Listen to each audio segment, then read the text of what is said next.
Siemaneczko, z tej strony Anioł, witam cię serdecznie na kanale.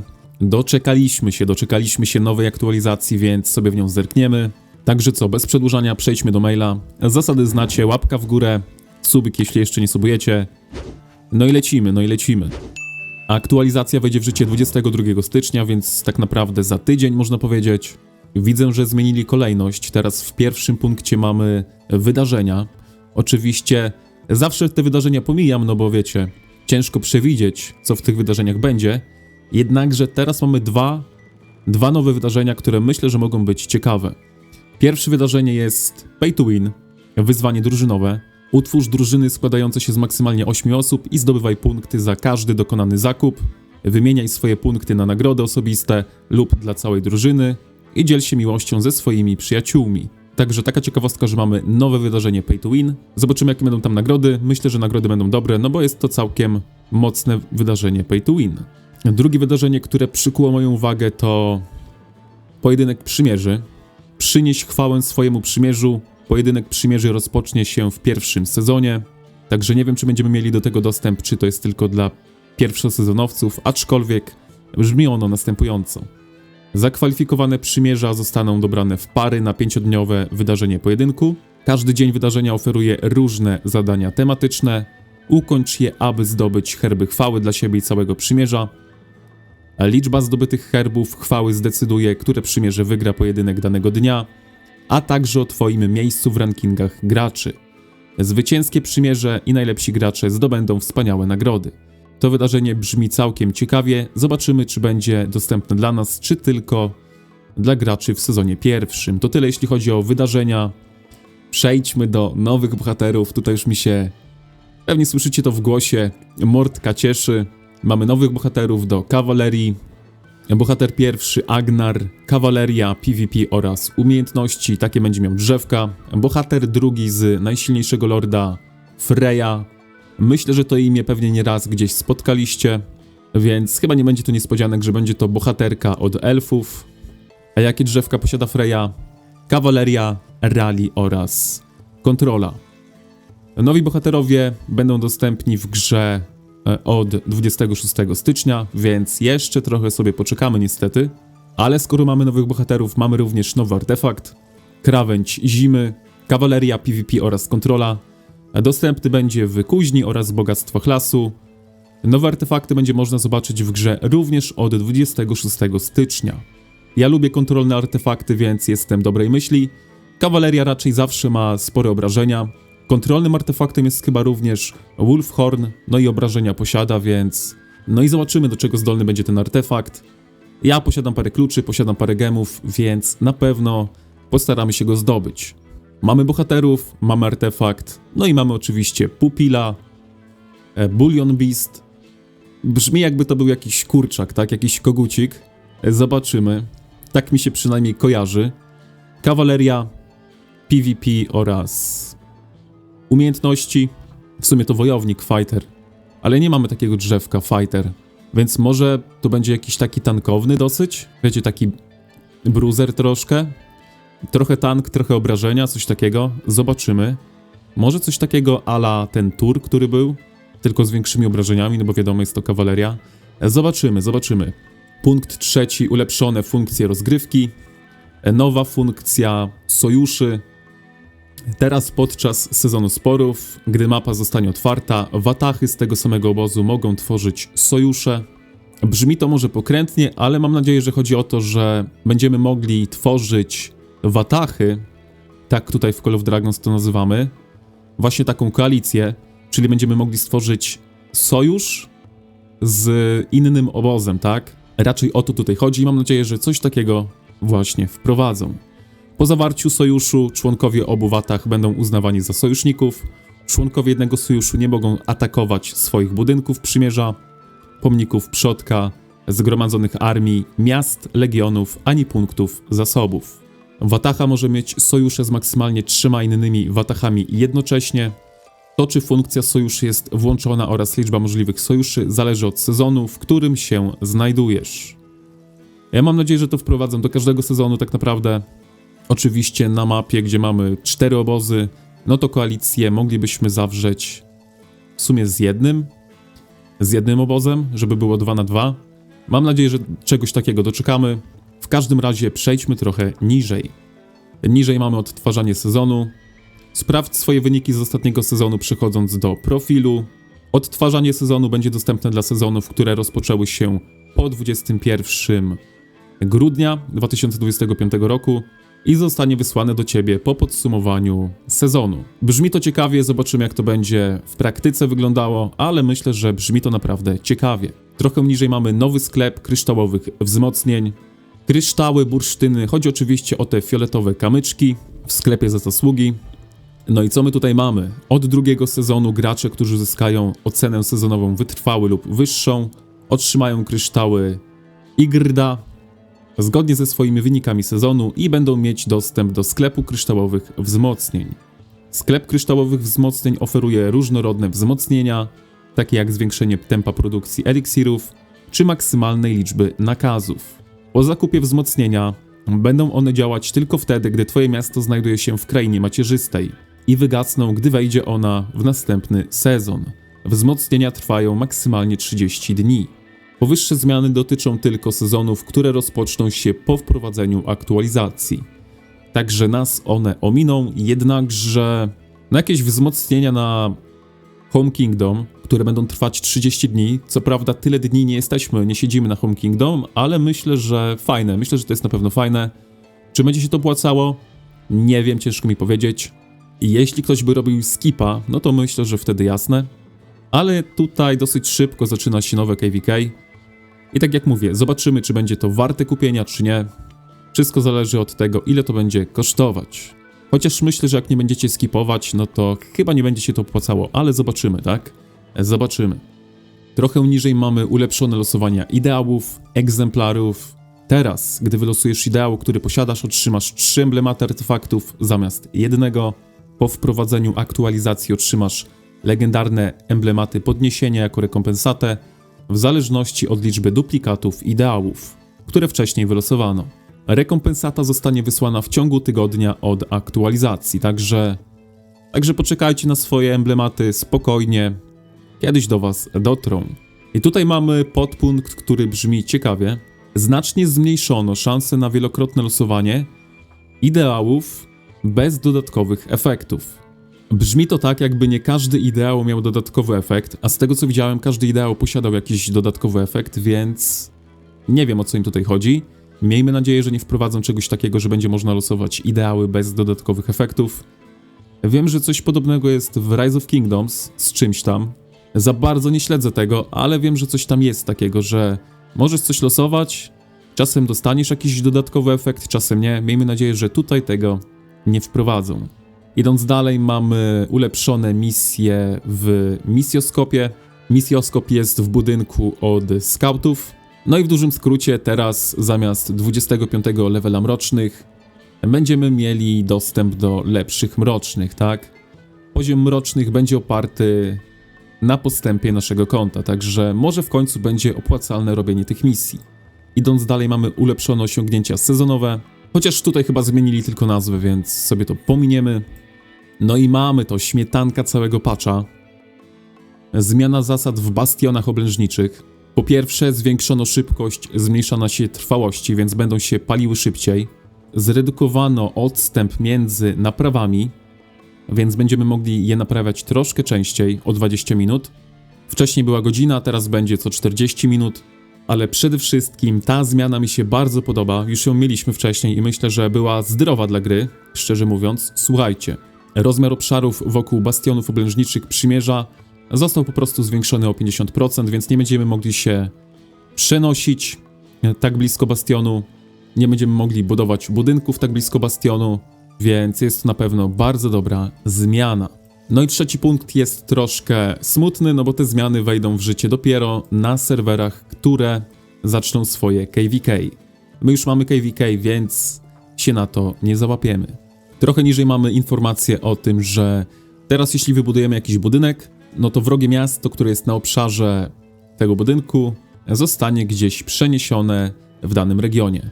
Także nie będzie trzeba już ulepszać wieży do tej strzelającej wieży, tylko automatycznie zostanie takie miasto gdzieś przeniesione, ale z tego co rozumiem zostanie przeniesione tylko wtedy, gdy wybudujemy taki budynek, tak? Gdy ktoś ponownie trafi na to miejsce, no to chyba już będzie mógł tutaj zostać, więc wtedy będziemy musieli go wystrzelić na przykład wieżą. Zobaczymy. Niżej jakieś tam drobne poprawki. Teraz będziemy mogli użyć mgły wojny blisko bastionu. Zmiany umiejętności Wielkiego Króla. Teraz będziemy mogli przenieść miasto wybranego lorda, znajdującego się poza jego terytorium, w losowe miejsce w jego regionie startowym. I nieważne, czy będzie posiadał tarczę, czy tej tarczy posiadał nie będzie, jednakże możemy użyć tego tylko na lordach nie z naszego królestwa, także nie będziemy mogli nikogo w ten sposób uratować przed spaleniem. Jeśli ta zmiana miała pomóc nam w postawieniu budynków, gdy ktoś blokuje nas farmami, no to niestety, ale to nie zadziała, z tego względu, że parę punktów wyżej była mowa o tym, że nie będzie można przenieść miasta w pobliżu bastionu, że ten zasięg został zwiększony, no i przez to, że ten zasięg będzie zwiększony, no to nie będziemy mogli tam wcisnąć bastionu, chyba że to nie będzie działało na wrogie miasta, chociaż z tego co kojarzę, to jeśli wrogie miasto było właśnie w tym obszarze, to również nie mogliśmy postawić tego bastionu. Więc zobaczymy, ale myślę, że to chyba nic nie zmieni w tej kwestii. Idąc dalej, mamy zmiany w trzecim sezonie sporów. Który to był sezon, to nie mam pojęcia. Aczkolwiek, po pierwsze zostało usunięte wzmocnienie błyskawicznego oblężenia. Błyskawiczne oblężenie było chyba w strefie ze smokiem, więc już nie będziemy tam szybko budować. Po drugie, teraz nie będziemy mogli wypożyczać artefaktów oraz bohaterów, ale będziemy mogli wypożyczać całe legiony. Ciekawi mnie, czy zasługi z wypożyczonego legionu będą należeć do tego, kto gra, czy do posiadacza tego legionu. Zobaczymy. Trochę niżej mamy jakieś zmiany w umiejętnościach mistrzowskich bohaterów z G2, także zobaczymy, nie mamy dokładnych opisów. Jednakże, co ciekawe, mamy nową politykę sezonu, także w sezonie trzecim będziemy mogli przenieść się losowo do nowej lokalizacji w swoim bieżącym regionie. Powiem tak, ta polityka jest po prostu rajem dla wielorybów. Jeśli taki wieloryb będzie grał na jakieś świeżutkie konta, no to doskonale wiem, że takie miasto gdzieś, gdzie będziemy chcieli się budować, może nam napsuć naprawdę sporo krwi. Także oczekuję, że w sezonie trzecim będzie naprawdę potężny chaos. Niżej mamy jakieś zmiany w specjalnej migracji. Więcej szczegółów znajdziemy na stronie z zasadami, także tam będzie trzeba szukać więcej szczegółów. Punkt 5 to zmiany w otchłani bitwy. Po pierwsze, usunięto wzmocnienia ataku, obrony i zdrowienia jednostek lekko rannych, gdy znajdują się w bezpiecznej strefie, więc nie wiem, czy wyłączyli nam leczenie. Może to być bolesne, może to być naprawdę bolesne w tym momencie. Po drugie, po zakończeniu fazy przygotowawczej obie strony mogą swobodnie opuszczać bezpieczną strefę. No i po trzecie, punkty odrodzenia, czyli te budynki, z których wychodzimy na początku, posiadają teraz umiejętność ogniste pole siłowe, które automatycznie atakuje wrogie legiony wkraczające do bezpiecznej strefy. Czyli mamy coś takiego jak w LoLu, jeśli ktoś kojarzy, jeśli ktoś grał, no to powinien wiedzieć. Ciekawią mnie, jakie to będą obrażenia, jednakże będzie można teraz inwajdować wrogie bezpieczne strefy, także co wam radzę, jak będziecie tam wchodzić, weźcie sobie piechotę, może kawalerię, no bo jak teraz można wkraczać do wrogich bezpiecznych stref, chyba nie muszę nikomu tego tłumaczyć, że będą w was wjeżdżać kawalerią. Także taka mała drobna porada, jeśli będziecie chcieli pograć jakiegoś abyska. Idąc niżej z tych ciekawych rzeczy mamy zmiany w walce w rally w garnizonach, znacznie zwiększono maksymalną szybkość walki, gdy przyspieszenie bitwy zostanie aktywowane. Także myślę, że bastiony powinny dosyć szybko upadać, więc myślę, że gdy te wszystkie zmiany zostaną wprowadzone, bastiony powinny w miarę szybko upadać, ale zobaczymy jak to będzie. Mamy zmiany w Łasicy. Dla tych, którzy grają łucznikami, na pewno coś ciekawego. Naprawiono problem w drugim sezonie sporów, gdzie odblokowanie polityki sezonowej, działania dystansowe powodowało, że umiejętność szkwa Łasicy nie były prawidłowo aktywowane. Także zobaczymy, jakie obrażenia teraz będzie robił ten pupil. Jeśli macie szkwa Łasicę, no to wiecie co robić, czekam na raporty, a my przejdźmy trochę niżej. Ulepszony wybór celu ataku legionu. Teraz, gdy włączycie sobie autoatak w marszu i odznaczycie bicie Darklingów, wasze legiony nie powinny bić Darklingów, więc w końcu coś naprawili, tak? W końcu coś naprawili, tak to powinno działać od początku. A my przejdźmy do punktu 6. Ulepszone nagrody Dziedzictwa Tytana. W związku z ciągłym rozwojem gry, aby nagrody Dziedzictwa Tytana były bardziej pożądane w sezonie sporów, wprowadziliśmy zmiany. Jakie zmiany? Już wam mówię, mamy nowe artefakty i to całkiem ciekawe artefakty. Mamy Torquest Kościanego Ducha, Kulę Mirażu, Pozłacaną Kuszę i Róg Wilczego Skowytu. 4 nowe artefakty, 4 naprawdę świetne artefakty. Myślę, że ta zmiana na pewno się spodoba każdemu. Trochę niżej mamy zmiany w Brink of War. Zmiany dotyczą pierwszej fazy, czyli bicia trolli. W dużym skrócie będziemy używali 2 razy więcej CP, ale również nasze punkty będą dwukrotnie większe. Nadal czekam na taki dzień, gdzie będziemy mogli sobie po prostu suwakiem zaznaczyć ilość CP, albo jakiś przycisk użyj wszystko i nam po prostu zamieni to na punkty bez tracenia czasu. Miejmy nadzieję, że doczekamy takiego dnia. Idąc niżej mamy zmiany w tyglu bohaterów. Nie mylić tego ze zwykłym tyglem. Mowa o tym tyglu, w którym działamy zespołowo, jako cały obóz. No i zmiany również bardzo piękne. Mianowicie liczba przedmiotów przyspieszenia budowania dostępnych do wymiany zostanie zwiększona. Więc piękna zmiana, szkoda, że na tę zmianę również się nie załapaliśmy. Szczególnie, że mieliśmy pierwsze miejsce właśnie w tej fazie. Zmiany będą również w starciu Escort. Każdy gracz może zostać kapitanem jednego darmowego eskortowego wozu dziennie i jednego eskortowanego wozu rozmieszczonego za pomocą pakietu zwarty i gotowy dziennie. Idąc troszkę niżej mamy zmiany w przywoływaniu laleczek, Eliany, Flinta oraz Eirlis. Teraz każdy gracz będzie mógł przywołać tylko jedną lalkę na raz. No i trwałość takiej lalki na mapie zostanie również skrócona. Trochę niżej mamy informacje o zmianach w wydarzeniu Owocowe Kombinacje. Aby zapobiec stratom wynikającym z niewystarczającej ilości pozostałego czasu wydarzenia lub niemożności sprzedania owoców Karachin, nie możesz już kupować owoców Karachin w ostatnim dniu wydarzenia. Owoce Karachin to nie są te owoce, którymi karmimy pety. Są to takie owoce, w którym możemy je sprzedać, zyskać jakieś monety i za te monety sobie coś kupić. Z tego co kojarzę, to chyba właśnie ten event. Trochę niżej mamy zmiany w polowaniu na nagrody. Teraz będziemy mogli trafić jakieś skrzynki premium i tam mają być jakieś lepsze nagrody. No i ostatni podpunkt, ulepszone nagrody i wydarzenia. Po pierwsze ulepszono tygodniowe oferty. W pakietach tygodniowych ofert, które trafiają do sprzedaży po wprowadzeniu aktualizacji, gracze w sezonie 3 i sezonie sporów mogą wybrać zamianę głównych nagród przedmiotowych na schematy uniwersalne, czyli coś z dekoracjami. Myślę, że każdy się ucieszy. Ulepszono wydarzenie Grimoire Życzeń. W tym wydarzeniu również będziemy mogli trafić dekoracje. No i ogólnie wprowadzają nam więcej sposobów na zyskanie dekoracji. W punkcie pierwszym mamy mowę o osiągnięciach sezonowych. W nowych sezonach rozpoczynających się po aktualizacji niektóre osiągnięcia sezonowe oferują teraz wybrane legendarne skrzynie z dekoracją jako nagrody. W tych skrzyniach będą te wszystkie premium dekoracje, czyli te dekoracje, które mają 0,5%. Punkt drugi, wydarzenia specjalne. Wydarzenia specjalne rozpoczynające się po aktualizacji będą oferować wybrane legendarne skrzynie z dekoracjami jako nagrody. Oczywiście również wszystkie dekoracje te lepsze.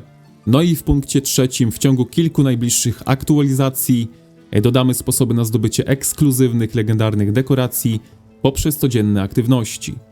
Jest również coś dla free-to-play, aczkolwiek jeśli chodzi o same dekoracje, to naprawdę mega potężne są mega potężne. I jeśli sobie kupujecie jakieś tam pakieciki, nie wiem, dzienne, niedzienne, robicie sobie jakichś bohaterów, no to polecam zamiast robić bohaterów, skupić się trochę na tych właśnie dekoracjach. Z tego względu, że dekoracje działają na wasz każdy legion, a jak robicie sobie bohatera, no to wiecie, taki bohater poprawi wam tylko jeden legion, więc no matematyka jest prosta. Dekoracje są zdecydowanie lepsze niż bohaterowie. O samych dekoracjach jeszcze powiem, jeszcze nagramy sobie jakiś inny odcinek, aczkolwiek naprawdę myślę, że Nie trzeba ich wymaksować, przynajmniej zróbcie sobie te dekoracje na jakiś sensowny poziom i powinno być dobrze. Wiadomo, że nie będziecie robili sobie rali od razu na jakimś tam, nie wiem, 6. czy 5. poziomie, ale wasze raporty już powinny być trochę lepsze. W każdym razie w tym jakże długim odcinku, ale sami widzieliście, zmian jest naprawdę mnóstwo i szczerze mówiąc, zmiany same na plus, chyba nie mam się do czego tutaj przyczepić. Same zmiany na plus, chyba pierwszy taki patch, pierwszy taki mail, w którym nie mam się do czego przyczepić. Ale zobaczymy jak to będzie wyglądało. Jeśli jest jakiś minus, no to śmiało napiszcie w komentarzu, co wam nie pasuje w tej aktualizacji. Może coś o czymś zapomniałem, może coś źle zrozumiałem. W każdym razie w tym filmie to by było na tyle. Ja będę się z wami żegnał, wiecie co robić, trzymajcie się. Elo.